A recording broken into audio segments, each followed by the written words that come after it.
Hello. I have been wanting to make this video for a while.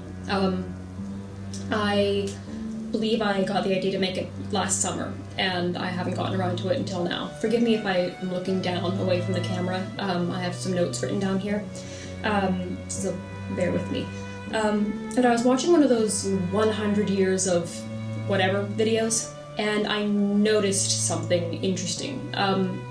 And this isn't going to be a rant about how inaccurate those videos are. I'll save that for later, because those videos, they're something. But I'm not going to show the video that I'm talking about because I don't want to get sued, but I'll link to it down below. But basically, though, at the end of the video, it ran backwards through time, so started in 2010 and then went to 2000 and 1990, and etc., and showed all of the women from these different decades as looking confident and self-satisfied and fulfilled. But when it got to the point where it should have showed the woman from 1910 looking confident and fulfilled, it cut back to the woman from 2010.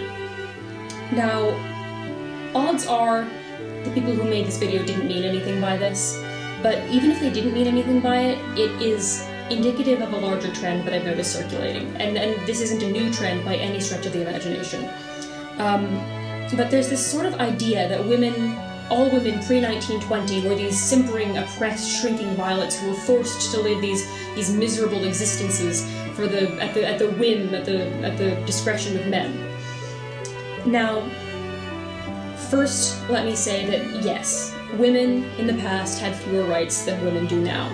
In the eyes of the law, women were second-class citizens, but I find it incredible that people really think so little of women as to suppose that generations and generations of women were able to be forced into this place of submissive servitude.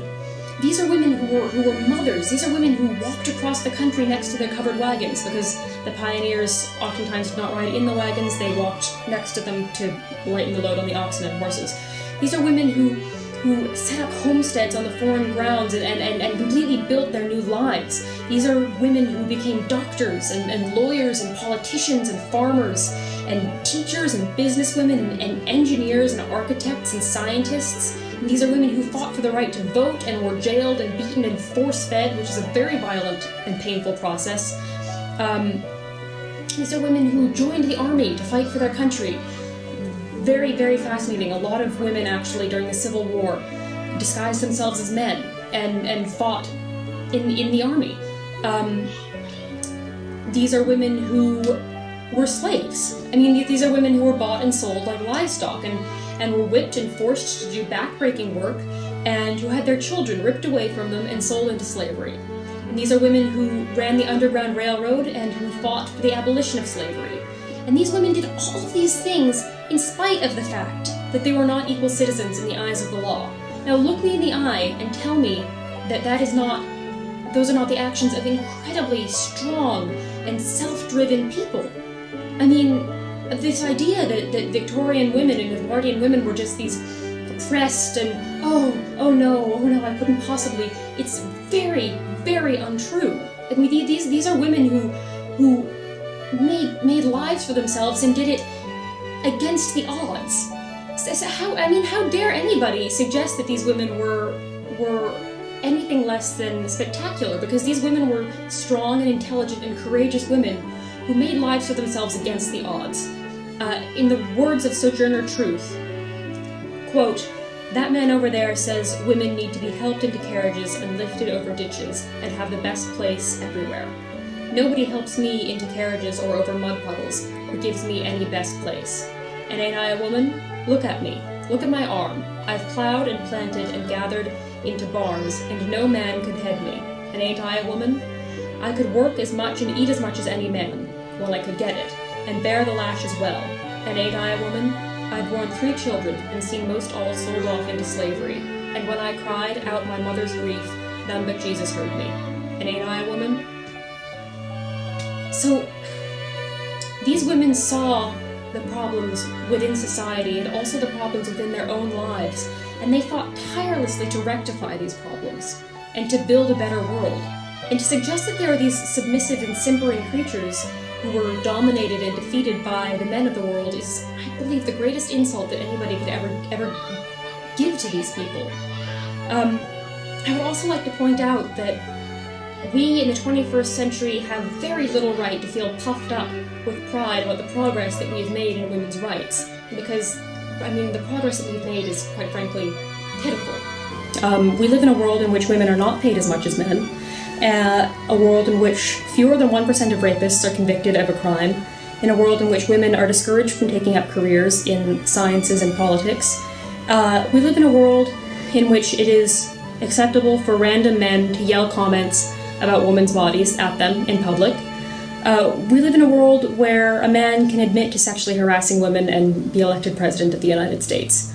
We live in a world in which women are afraid to go out at night. I still remember when my mother taught me how to walk home from school with my keys in between my fingers.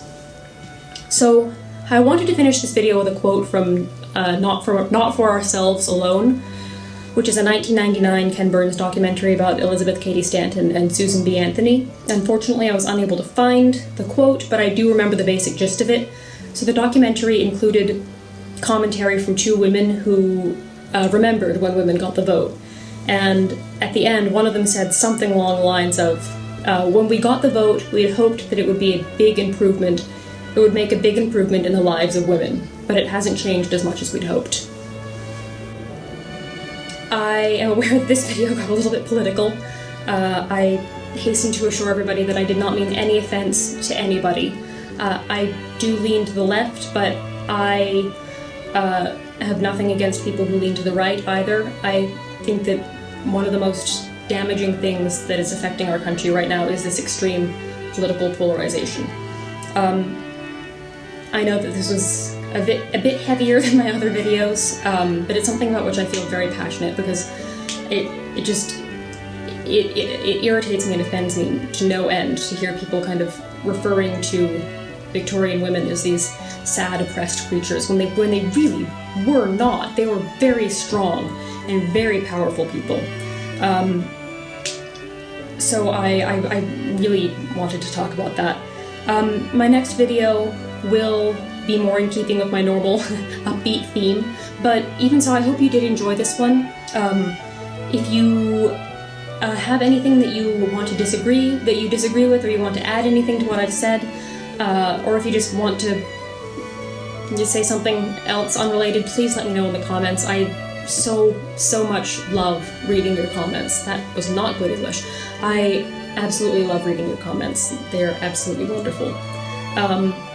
So yeah, I hope you enjoyed this video, and I hope that I made sense.